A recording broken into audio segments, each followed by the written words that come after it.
जय हिंद मेरे मित्रों और मेरे साथियों। कैसे हैं आप लोग? उम्मीद करते हैं अच्छे होंगे आप लोग। तो एक बार कहना चाहेंगे आपके आपका जीवन आपके माँ बाप की इबादत है। आपके हौसले आपके सपनों की अमानत है। आपके सपनों को पूरा करने के लिए आ रही हमारी टीम एक बार फिर से अल्फाटेक में आपका स्वागत है।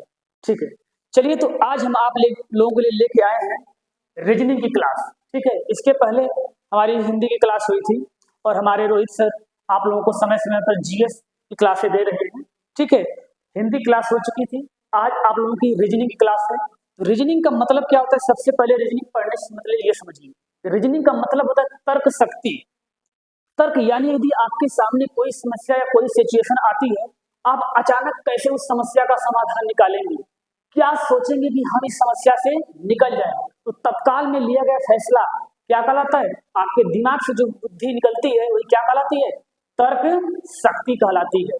तो तर्क शक्ति को हम पढ़ेंगे और इसमें तीन प्रकार की तर्क शक्ति है। एक है वर्बल, दूसरा है नॉन वर्बल, तीसरा है एनालिटिकल। ठीक है, तो चलिए देरी न करते हुए हम आज का सेशन स्टार्ट करते हैं और हमारी पहली क्लास होगी प्रॉब्लम बेस्ड ऑन अल्फाबेट, यानी अल्फाबेट पर आधारित प्रश्न, या कह सकते हैं इंग्लिश अल्फाबेट टेस्ट, यानी अंग्रेजी वर्णमाला परीक्षण। ठीक है, आज की हमारी ये पहली क्लास होगी। ठीक है, चलिए चलते हैं अपनी क्लास को लेकर।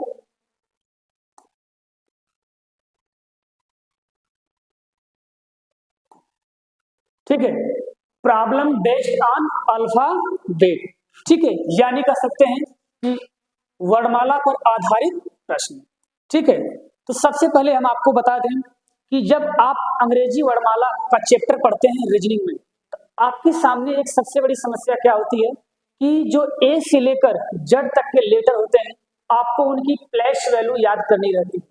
यदि आपको उसकी प्लेस वैल्यू याद नहीं है तो आप इसके कोई भी प्रश्न हल नहीं कर पाएंगे। और यदि आप चाहते हैं कि इसके प्रश्न को आप स्पीड से फास्ट हल करें, सॉल्व करें, तो आपको क्या करना पड़ेगा? इनकी प्लेस वैल्यू याद करनी पड़ेगी। सबसे चीज इंपॉर्टेंट यही होती है कि वर्णमाला में, यानी जो अक्षर है इंग्लिश वर्णमाला में, उनकी प्लेस वैल्यू क्या है। ठीक है, चलिए तो ए से लेके जेड तक के आपको अक्षरों की प्लेस वैल्यू याद करनी है। और याद करने से पहले एक चीज और आप ध्यान दीजिएगा, इसमें प्रश्न क्या पूछता है कि अंग्रेजी वर्णमाला में बाएं से दाएं, दाएं से बाएं, यानी ये दो चीजों को आपको हमेशा ध्यान देना है। और एक चीज क्या ध्यान देना है कि जब अंग्रेजी वर्णमाला यानी इंग्लिश अल्फाबेट क्या हो, सीधे क्रम में हो, यानी फॉरवर्ड ऑर्डर में हो। तो सीधे क्रम में हो तो आप किधर से पढ़ेंगे? और ये बोले कि अंग्रेजी वर्णमाला विपरीत क्रम में हो, यानी बैकवर्ड ऑर्डर में हो, तब आप किधर से पढ़ेंगे? तो आपको ये दो तीन चीजें ऐसी जिन पर आपको स्पेशली ध्यान देना है कि वर्णमाला सीधे क्रम में हो। जब कहेगा वर्णमाला सीधे क्रम यानी फॉरवर्ड ऑर्डर में हो, आपको क्या करना पड़ेगा? ए से लेकर जेड तक, यानी सीधा सीक्वेंस यही होता है, सीधा ऑर्डर यही होता है, ए से लेके जेड तक। जब ये कहे कि अंग्रेजी वर्णमाला सीधे क्रम में, और यदि ये बोले अंग्रेजी वर्णमाला विपरीत क्रम में है, यानी जेड से लेकर ए तक हमें लेकर आना है, ये क्या होता है? बैकवर्ड ऑर्डर, यानी विपरीत क्रम इसका होता है। ये चीजें आपको ध्यान रखनी पड़ेगी। और इसमें क्या ध्यान रखना है कि जब वर्णमाला सीधे क्रम में हो तो अक्षरों की प्लेस वैल्यू क्या है, लेटर की प्लेस वैल्यू क्या है। और जब वर्णमाला पीछे क्रम से हो तब अक्षरों की प्लेस वैल्यू क्या है। यानी ये दो तीन चीजें, चार पांच चीजें ऐसी होती हैं जो आपको क्या लैंग्वेज पर आधारित है, आपको गुमराह करेंगी। इन चीज से आप गुमराह नहीं होइएगा। हम चलते हैं आपको सबसे पहले सीधे क्रम में वर्णमाला कैसे होती है, उसका प्लेस वैल्यू कैसे याद करना है। विपरीत क्रम यानी बैकवर्ड ऑर्डर में वर्णमाला कैसे होती है, उसका क्रम कैसे आपको याद करना है। ठीक है, चलिए तो हम बताते हैं सीधे क्रम की वर्णमाला। ठीक है,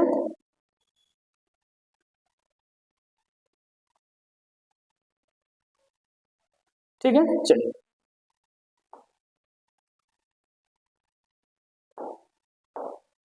ठीक है।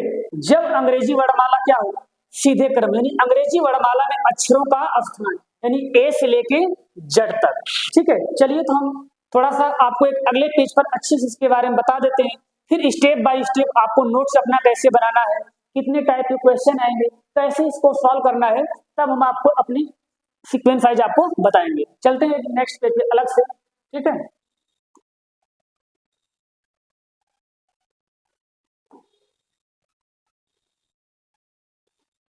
ठीक है, चलिए।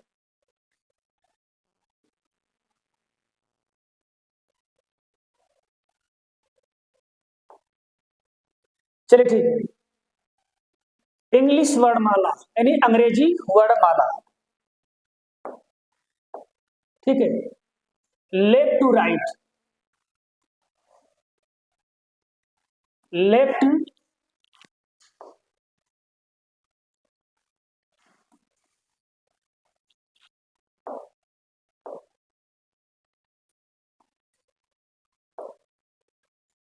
बाएं से दाएं यानी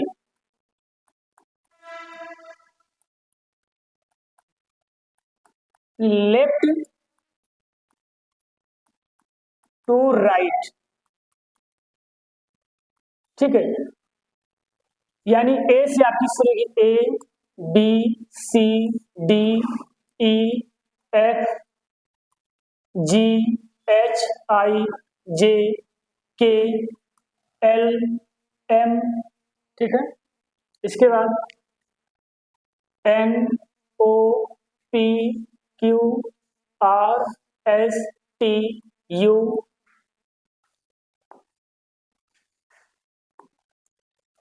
वी डब्ल्यू एक्स वाई और ये जेड। यानी ये आपकी जो अंग्रेजी वर्णमाला है यानी इंग्लिश अल्फाबेट, ये क्या है, बाएं से दाएं है। यानी याद रखिएगा, जब सीधा क्रम होगा इसी को बोलते हैं क्या, सीधा क्रम, ठीक है, सीधा क्रम यानी फॉरवर्ड ऑर्डर,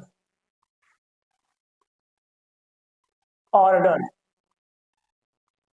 ठीक है। जब सीधा क्रम कहे यानी ए से लेकर जेड तक। और एक चीज आप लोग याद रखिएगा, जब सीधे क्रम में आप वर्णमाला पढ़ेंगे ए से लेकर जेड तक, याद रखिएगा ये है बाएं से दाएं। यानी जब इसे आप पढ़ेंगे, यदि ए के दाहिने तरफ सातवां अक्षर कौन है, तो याद रखिएगा ए है। आप शुरू करेंगे बाएं से, लेकिन जब इधर जाएंगे तो होगा दाएं यानी राइट की तरफ, ठीक है। लेफ्ट से शुरू करेंगे और जाएंगे राइट की तरफ।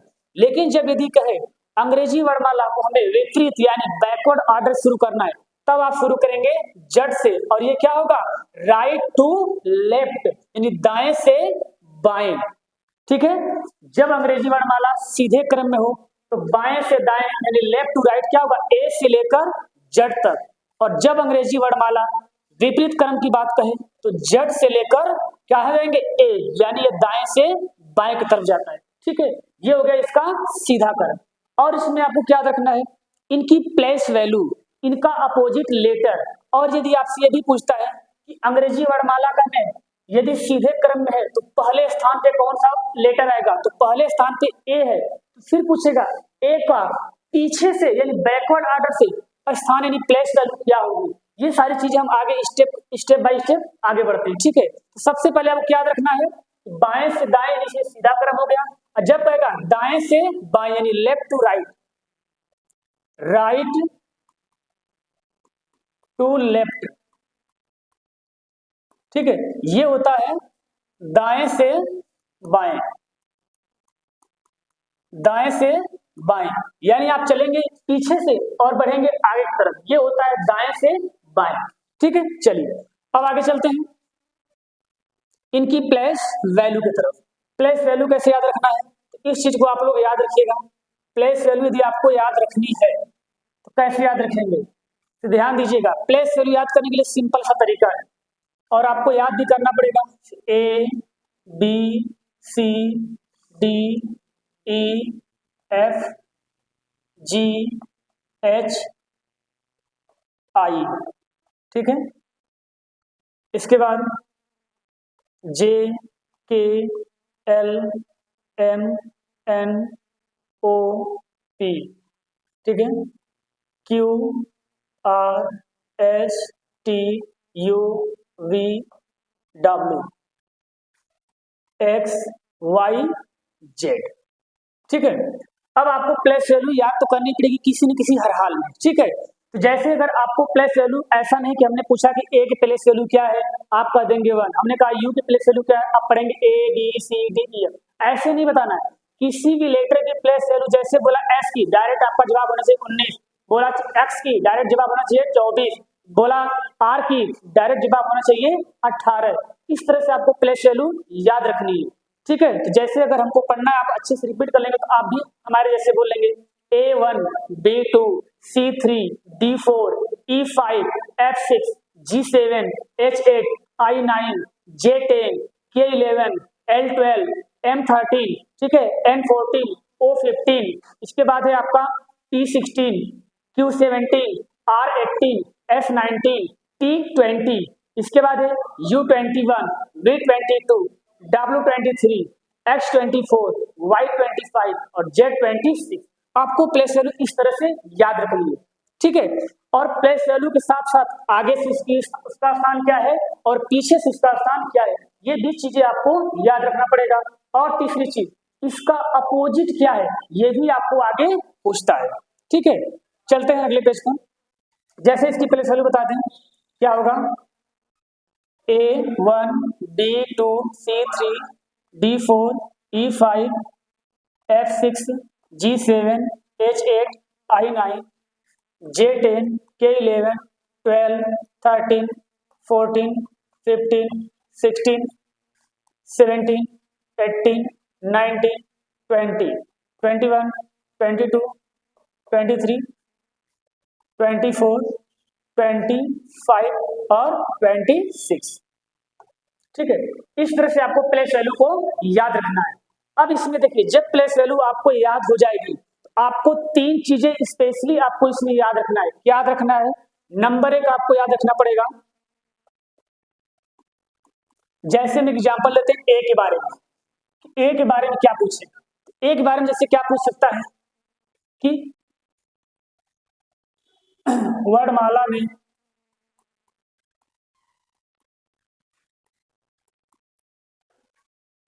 ए का स्थान, जैसे हमने एक एग्जाम्पल लिया है। और दूसरी चीज क्या पूछ सकता है, पीछे से ए का स्थान, ठीक है।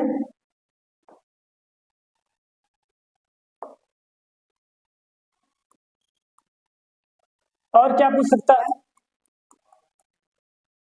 ए का विपरीत यानी अपोजिट, अपोजिट, ए का अपोजिट अक्षर यानी लेटर कौन सा होगा। ये 3 चीजें आपको याद रखनी पड़ेगी। वर्णमाला में ए का स्थान क्या है, जैसे एक जगह बी पूछ सकता है, सी पूछ सकता है, डी पूछ सकता है। स्टार्टिंग के 2-4 आप बता देंगे, लास्ट के 1-2 बता देंगे, बीच वाला गड़बड़ जाता है, ठीक है। तो वर्णमाला में स्थान बताना पड़ेगा, पीछे से उसी लेटर का स्थान का है यदि आपने ए माना है तो, और ए का विपरीत अक्षर यानी लेटर कौन सा है, ठीक है। ये चीजें भी आपको बतानी पड़ेगी। इसके लिए आपको क्या करना पड़ेगा, आपको इसके लिए प्लेस वैल्यू याद रखनी पड़ेगी, आगे से भी और पीछे से भी। कैसे याद रखना है, इसके बारे में हम आपको बताते हैं, ठीक है। चलिए,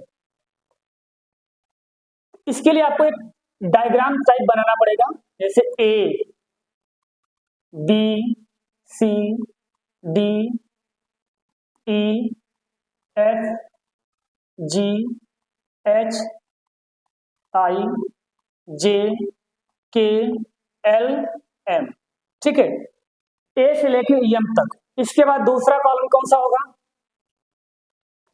N O P Q R S T U V W X Y Z, ठीक है। अब देखिए, यहीं पर आप इनकी आगे से भी प्लेस वैल्यू याद रखेंगे और यहीं पर इनकी पीछे से भी प्लेस वैल्यू याद रखेंगे, ठीक है। चलिए देखते हैं, जैसे ए की, अगर आपको आगे से इसकी प्लेस वैल्यू याद रखना है तो क्या करना पड़ेगा, आप इनके जो प्लेस वैल्यू इनको आगे लिखिए, ऐसे 1 2 3,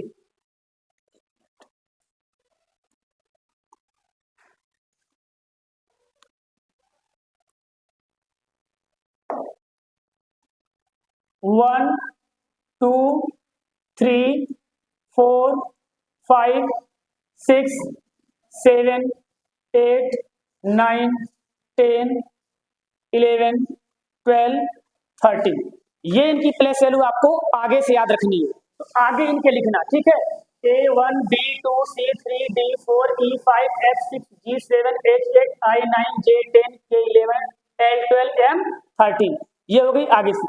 इनका भी आगे से याद रखना है, तो इनको भी आगे लिख लो, ठीक है। क्या होगा 14 15 16 17 18 19 20 21 22 23 24 25 26, ठीक है। ये हो गई इनकी आगे से प्लेस वैल्यू, ठीक है।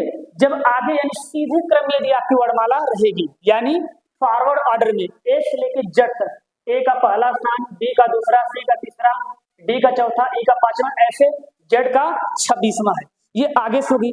अब यदि इनका स्थान पीछे से याद रखना है कि जेड का पीछे से पहला स्थान कौन होगा, अपोजिट में, तो बताइए जेड जहां समाप्त हो रहा है शुरुआत करेंगे वहां से, तो जेड का क्या होगा पहला होगा। लिखिए, अब पीछे शुरू कर रहे हैं ना, तो इनके पीछे लिखिए 1 2 3 4 5 6 7 8 9 10 11 12 13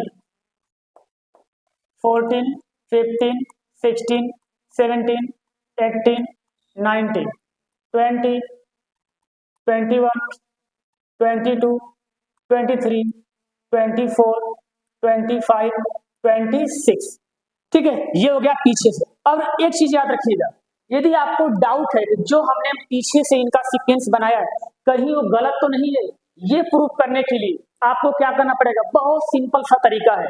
ये प्रूफ करने के लिए आपको कुछ नहीं करना है, बस आगे वाली प्लेस वैल्यू पीछे से प्लेस वैल्यू, आगे वाली प्लेस वैल्यू पीछे से प्लेस वैल्यू, आगे वाली प्लेस वैल्यू पीछे से प्लेस वैल्यू।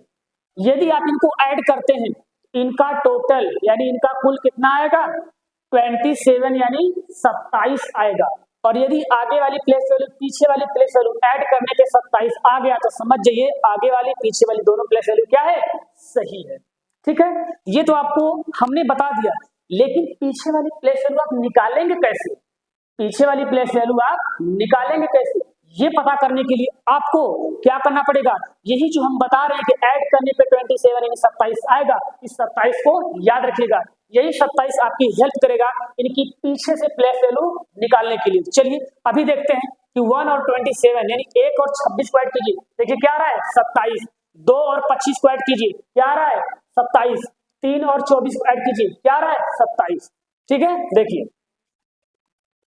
इसको ऐड करेंगे क्या मिलेगा 27, इसको भी ऐड कीजिए क्या मिलेगा 27, यानी आप ऐसे सबको ऐड करते हुए जाइए, लास्ट में इसको भी ऐड कर दीजिए, क्या मिलेगा 27, यानी सबको आगे वाली पीछे वाली यानी फॉरवर्ड ऑर्डर बैकवर्ड ऑर्डर दोनों की प्लेस वैल्यू ऐड कर देंगे, तो यानी 27 में 27 आ जाएगा, ठीक है। 27 आ गया तो प्रूफ हो गया कि नहीं ये सही है, लेकिन पीछे वाली निकालें कैसे, यही 27 आपकी हेल्प करेगा, ठीक है। चलिए देखते हैं कैसे। अब क्वेश्चन क्या पूछेगा कि अंग्रेजी वर्णमाला यानी हिंदी अल्फाबेट में ए का आगे से यानी फॉरवर्ड ऑर्डर में कौन सा स्थान है, आप कहेंगे पहला, बी का दूसरा, सी का तीसरा, उसी प्रकार एक्स का 24वां, वाई का 25वां, जेड का 26वां, ऐसे तो आपने याद कर लिया, ठीक है। अब जब पूछेगा पीछे से बताइए, तो भाई ए का तो आप बता लेंगे क्योंकि पहले है, तो जब ये लास्ट में जाएगा तो 26वां होगा, लेकिन निकालेंगे कैसे, याद रखिएगा यदि ए की प्लेस वैल्यू पूछा पीछे से क्या होगी, ए की प्लेस वैल्यू पीछे से क्या होगी, तो कुछ नहीं करना है, यदि ए की प्लेस वैल्यू पीछे से पूछ दिया तो आपको कुछ नहीं करना है, बस इतना याद रखिएगा, ठीक है। याद रखना है, एक में जरा भी फोन आ रहा है, ठीक है। हेलो हेलो कर दिया, चलिए ठीक है। क्या होगा यदि हमको ए की पीछे प्लेस वैल्यू याद करनी है तो कुछ नहीं करना, इसी 27 में से क्या करना, इसी 27 में से आगे इसकी प्लेस वैल्यू क्या है 1 है, तो 1 को माइनस कर दीजिए, क्या आ जाएगा 26, तो पीछे से यानी जब पीछे से क्या करेंगे पढ़ेंगे तो ए की प्लेस वैल्यू क्या हो जाएगी 26 हो जाएगी, ठीक है। चलिए आज जब कहेगा कि बी की प्लेस वैल्यू पीछे से क्या होगी, यानी जब जेड से आप पढ़ते हुए आएंगे तो बताइए आगे से क्या है, दूसरा है, और पीछे से क्या होगी, इसी 27 में से 2 को कर दीजिए माइनस, तो पीछे से क्या हो जाएगी, सॉरी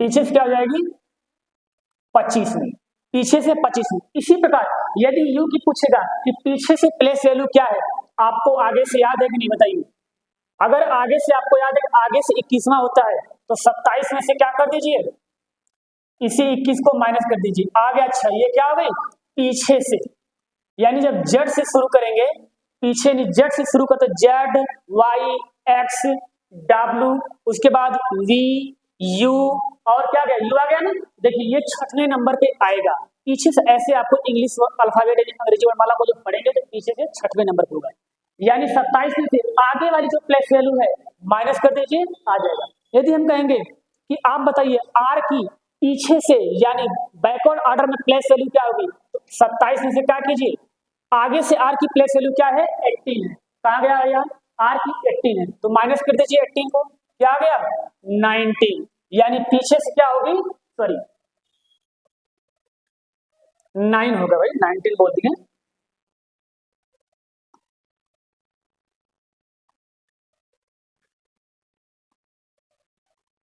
क्या हो जाएगी 9 हो जाएगी, ठीक है। यहां भी कुछ मिस्टेक हुआ है,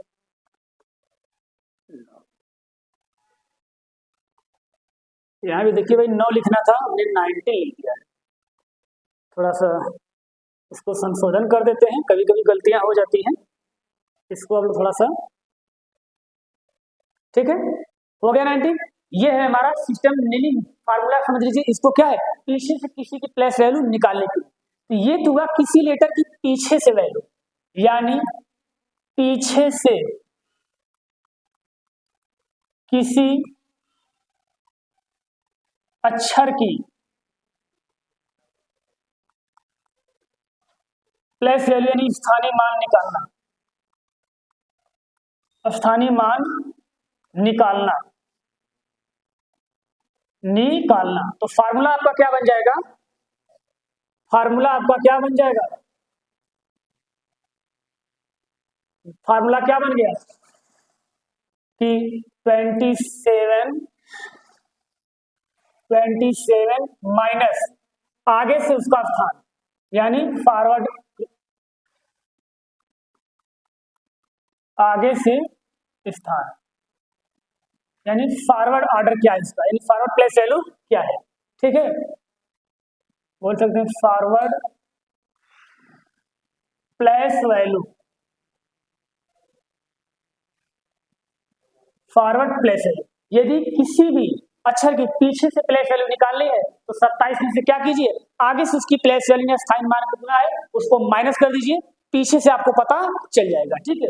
अब दूसरी चीज क्या है, दूसरी चीज कहेगा कि पीछे से 26वें 25वें 24वें 10वें 8वें पे कौन सा लेटर आएगा, ठीक है, कौन सा लेटर आएगा, अभी तो लेटर दे रहा था और पूछा था पीछे से उसका स्थान क्या होगा, यहाँ आपको स्थान पता करना था, यहाँ पर पीछे से स्थान बोलेगा और पूछेगा कौन सा लेटर यानी कौन सा अक्षर आएगा, जैसे अगर आपसे प्रश्न किया कि अंग्रेजी वर्णमाला, यदि अंग्रेजी वर्णमाला सीधे क्रम में है तो पीछे से 10वां अक्षर कौन सा होगा, 12वां अक्षर कौन सा होगा, उसके लिए भी आपको उसका आगे से पता होना चाहिए। जैसे प्रश्न क्या किया कि पीछे से, मान लीजिए प्रश्न दे दिया ऐसे कि पीछे से एस की प्लेस वैल्यू यानी स्थानीय मान बताइए, ठीक है, पीछे से प्लेस वैल्यू यानी स्थानीय मान बताइए किसकी, एस की। आपको एस की यदि आगे से मालूम है आप पीछे से आसानी से बता सकते हैं, कैसे, आपको इसी की हेल्प लेनी है, किसकी 27 की, हमने बोला था ना 27 आपके बहुत काम आने वाला है, क्यों काम आने वाला है, इसके आगे की प्लेस वैल्यू इसके पीछे की प्लेस वैल्यू जब दोनों को ऐड करते हैं तो कितना आता है 27 आता है, इसलिए 27 यही आपके लिए हेल्प करेगा। तो हमें क्या पता करना है, एस की पीछे से प्लेस वैल्यू बतानी है, तो आगे से क्या होती है, अगर आपको आगे से पता है तो पीछे से आराम से पता कर लेंगे। आगे से प्लेस वैल्यू होती है इसकी 19 यानी 19। तो क्या करना है, 27 माइनस 19 माइनस कर दीजिए, कितना आएगा, 17 में से 9 गया 8, ठीक है, क्या हो गया 8। अब बताइए पीछे से इसकी प्लेस वैल्यू क्या आ गई, 8वां। आप देख सकते हैं एफ की पूछा है तो पीछे से क्या आ गई, 8वां आ गई, ठीक है। या ये पूछ दे कि पीछे से 8वें पे कौन है, तो पीछे से 8वें पे कौन होगा, तो क्या कर दीजिए, 27 में से 8 माइनस कर दीजिए, क्या आ गया 19। तो पीछे से 8वें पे 19 यानी 19 किसकी प्लेस वैल्यू है, एस की है। आप आराम से इसको भी सॉल्व कर लेंगे, ठीक है। इसका भी क्या फॉर्मूला बन गया,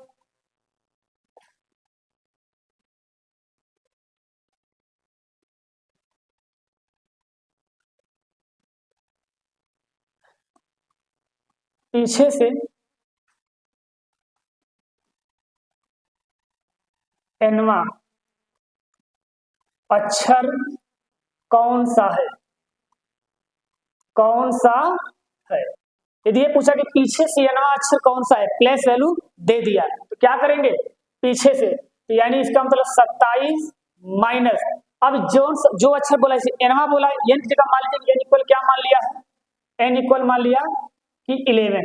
पूछा पीछे से 11वां अक्षर कौन सा होगा, पीछे से 11वां, तो क्या कीजिए 27 में से 11 माइनस कर दीजिए, तो कितना आएगा, 7 में से 1 गया 6, 2 में से 1 गया 1। अब ये 1 प्लस वैल्यू किसकी है, पी की है, तो पीछे से 11वें स्थान पे कौन सा आएगा, पी आएगा, ठीक है। आपको इन सब चीजों को याद रखना है, लेकिन उसके लिए तभी याद होगा जब आपको प्लेस वैल्यू याद रहेगी। अब चाहे जैसे भी हो आपको प्लेस वैल्यू याद रखना है, बिना प्लेस वैल्यू याद किए आप अल्फाबेट यानी अंग्रेजी वर्णमाला के क्वेश्चन सॉल्व नहीं कर पाएंगे। अभी इसमें जब हम टाइप आपको सॉल्व कराएंगे तब कहेंगे हाँ भाई ये तो याद रखना बहुत जरूरी है, ठीक है। चलिए ये हो गया। अब तीसरी चीज क्या पूछता है आपसे कि अक्षर का यानी लेटर का विपरीत अक्षर, विपरीत अक्षर कौन सा है, ये पूछता है। कोई एक लेटर आपको दे देगा, कहेगा इसका विपरीत कौन सा होगा, आपको फिर ये 27 काम आने वाला है। जैसे ये बताइएगा, यदि हमने कहा ए का अपोजिट क्या होगा, तो ए स्टार्टिंग में है, इसका अपोजिट लास्ट वाला होगा, तो हमने क्या बोलते हैं, ए टू जेड। ए का क्या होता है, जेड होता है। अब याद कैसे रखेंगे, यदि आपको ए की प्लेस वैल्यू याद है, आप यहाँ ए की A1 होती है और इसको हमें 27 करना है, तो 27 करने के लिए क्या जोड़ना पड़ेगा, आप कहेंगे 26 जोड़ना पड़ेगा, और 26 प्लेस वैल्यू है किसकी, अगर आपको याद है तो आप कहेंगे जेड की है, तो ए की प्लेस वैल्यू क्या हो गई, जेड हो गई, क्योंकि ए की 1 होती है और जेड की 26 होती है। 1 और 26 मिलकर क्या हो गया, 27, ठीक है। 1 और जेड मिलकर क्या हो गया, 27। 1 और 26 मिलकर 27 हो गया, ए की प्लेस वैल्यू जेड हो गई। मिला जुला के आपको 27 को भूलना नहीं, सारा खेल यहाँ 27 यानी 27 का है। अब कहेंगे बी का अपोजिट क्या होगा, आपको यदि बी की प्लेस वैल्यू पता है कि बी की प्लेस वैल्यू क्या होती है, 2 होती है, और इसका हमें अपोजिट बताना है, इसका अपोजिट हमें करने के लिए हमें चाहिए इसकी प्लेस वैल्यू क्या करनी पड़ेगी, ऐड करने पर 27 आए। तो बताइए हम दो में क्या जोड़ दें कि 27 हो जाए, आप कहेंगे 25 जोड़ दीजिए, 27 हो जाएगा। तो 25 किसकी प्लेस वैल्यू है, वाई की है, तो 2 और 25 कितना हो गया, 27 हो गया।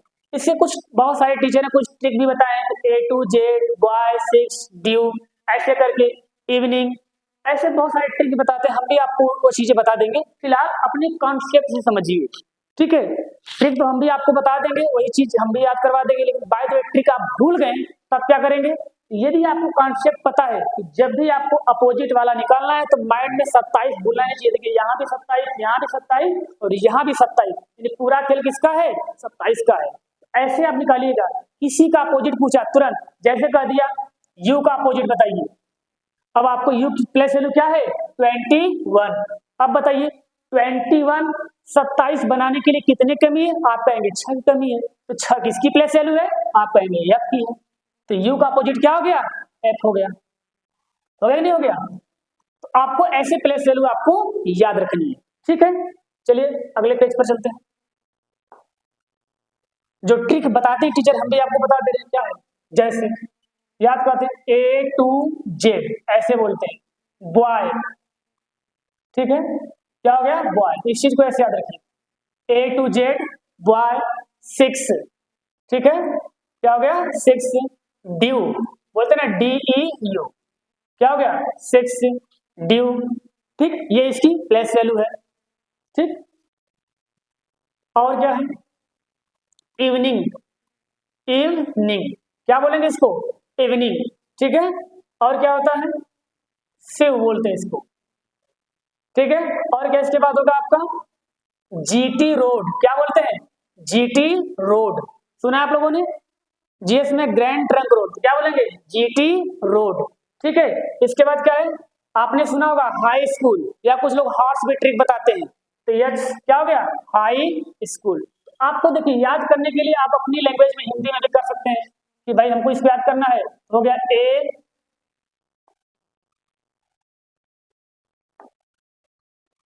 A to Z।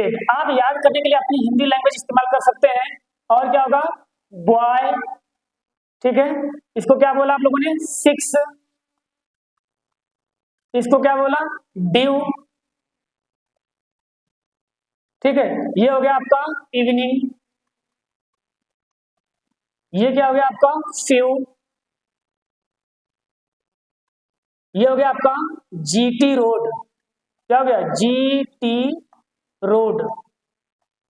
ठीक है, यानी ग्रैंड ट्रंक रोड। ये क्या हो गया आपका, चाहे इसको हाफ के चाहे हाई स्कूल कहिए, तो लोग हॉस्पिटल भी बता देते हैं। ठीक है, आपको अपने हिसाब से याद करना है, आप कैसे इसको याद कर सकते हैं।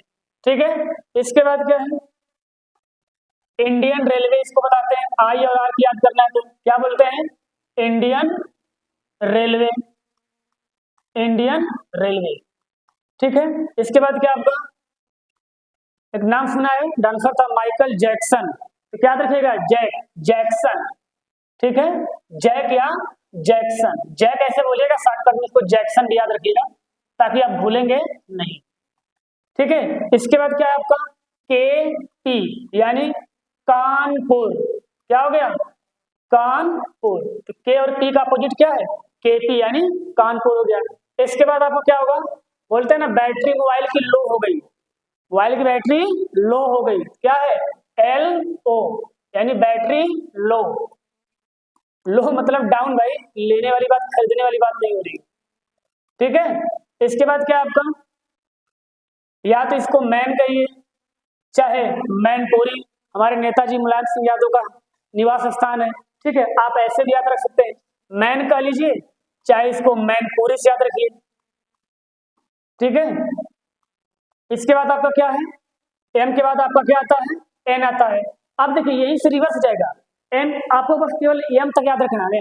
अब यहीं से उल्टा होगा, M का अपोजिट यदि N है तो N का अपोजिट M होगा, L का अपोजिट O है तो O का अपोजिट L होगा, K का अपोजिट P है तो P का अपोजिट K होगा, J का अपोजिट Q है तो Q का अपोजिट J होगा, I का अपोजिट R है तो R का अपोजिट I होगा। इधर आइए, H का अपोजिट S है तो S का अपोजिट H होगा, G का अपोजिट T है तो T का अपोजिट G होगा, F का U, U का F, E का V, V का E, D का W, W का E, C का X तो X का E, B का Y तो Y का D, A का Z तो Z का G। ये हो गई आपको अपोजिट, यानी किसी लेटर की अपोजिट वैल्यू याद रखने के लिए कि कौन से लेटर के अपोजिट कौन सा लेटर आएगा। ठीक है, आप इस तरह से ट्रिक के हिसाब से याद कर सकते हैं। बाकी जो हमने कॉन्सेप्ट बताया है वो कॉन्सेप्ट भी आप याद रखिएगा। सारा खेल 27 का है, जिसकी प्लेस वैल्यू पूछेगा, अपोजिट वैल्यू पूछेगा, पूछ दिया कि के का अपोजिट लेटर कौन सा होगा, तो के का प्लेस वैल्यू क्या है, 11। अब 11 को 27 बनाने के लिए कितना ऐड करना पड़ेगा, आप कहेंगे 16, और 16 किसकी है, ई की है। तो मिला जुलाकर आपको प्लेस वैल्यू याद रखना है, नहीं याद रखेंगे ये कोई ट्रिक व्रिक काम आने वाला नहीं, सिर्फ भुलवाया जाता है। ठीक है, ट्रिक मतलब क्या होता है, भुलवाना। और अगर यदि आपको कॉन्सेप्ट याद है तो कोई ट्रिक फेल हो गया आप बोलने वाले नहीं है। ठीक है, चलिए इतनी सारी चीजें थी, अब हम आपको लेकर चलते हैं अपने टॉपिक पर। ठीक है, तो आपको टॉपिक पर लेकर चलते हैं।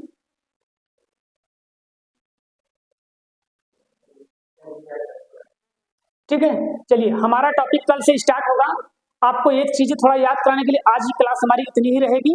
ठीक है, इसके बाद हमारी कल से क्लास आपकी स्टार्ट होगी। ये आपको एक सीक्वेंस वाइज आपको नोट्स बनवाएंगे, आप आराम से अपने नोट्स को बनवाइएगा। जो चीजें हमने समझाया है वही चीज में एक सीक्वेंस यानी क्रम वाइज है, आप आराम से अपना नोट्स भी बना सकते हैं। ठीक है, तो चलिए आज की क्लास हमारी इतना ही रहेगी। आज के लिए इतना ही। आपको जाते जाते एक मोटिवेट करके जाते हैं, कहते हैं कि आपके टूटे सपने को एक बार फिर पंख लगाएंगे। ठीक है, बुझते हुए चिराग को एक बार फिर से जलाएंगे। आपके टूटे सपनों को एक बार फिर पंख लगाएंगे, बुझते हुए चिराग को एक बार फिर से जलाएंगे। अगर हार मान गए हो जिंदगी से ऐ मेरे दोस्त, तो अल्फा टेक और हम आपकी मंजिल तक पहुंचाएंगे। ठीक है, तब तक के लिए